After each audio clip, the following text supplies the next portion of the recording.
વાત કરીએ બનાસકાંઠાની તો બનાસકાંઠામાં જ્યાં પનીરમાં ભેળસેળના મુદ્દાને લઈને હવે તપાસ કરવામાં આવી છે। વડગામ તાલુકાના છાપીમાં જ્યાં ફૂડ વિભાગે દરોડા પાડ્યા છે।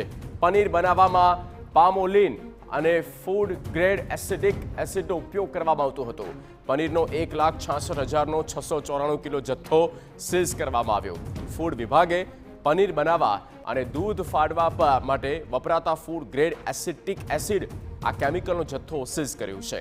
છાપીની આલિયા મિલ્ક પ્રોડક્ટમાંથી પનીર અને આ ઉપરાંત પામોલીન તેલ અને ફૂડ ગ્રેડ એસિટિક એસિડના નમૂના લેવામાં આવ્યા।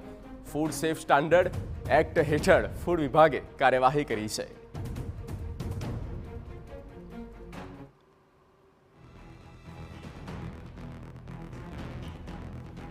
તો અખાદ્ય જથ્થો કે જેને નાશ કરવામાં આવ્યો છે, પનીર કેવી રીતે બનતું હતું તે આપને બતાવી રહ્યા છે।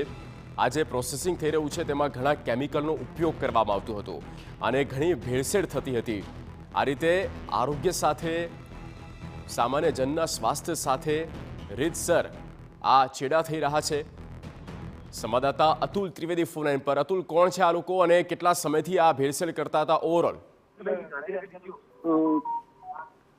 જી અતુલ, ચોક્કસ આ છાપીની જે આલિયા મિલ્ક પ્રોડક્ટ છે ત્યાં ફૂડ વિભાગે દરોડા કર્યા હતા અને તેમાંથી જે પનીર બનતું હોય છે પનીરનો શંકાસ્પદ જે 600 કિલો ઉપરાંતનો જે જથ્થો છે એ સીઝ કર્યો છે। આ જે આલિયા પ્રોડક્ટના જે માલિકો છે જે પનીર બનાવતા હતા તેમાં પામોલીન તેલ અને ફૂડ ગ્રેડ એસિટિક એસિડનો ઉપયોગ કરતા હતા અને આ ઉપયોગને લઈને ફૂડ વિભાગને બાતમી મળી હતી ને જેને આધારે તેમણે ત્યાં રેડ કરી હતી અને ત્યારબાદ પનીર, પામોલીન તેલ અને જે એસિટિક એસિડનો જથ્થો છે એ સીઝ કર્યો છે। અત્યારે તો ફૂડ વિભાગે છે એ 1.94 લાખનો જે જથ્થો છે એ સીઝ કર્યો છે અને ફૂડ સેફ સ્ટાન્ડર્ડ એક્ટ હેઠળ કાર્યવાહી કરી અને તપાસ હાથ ધરી છે।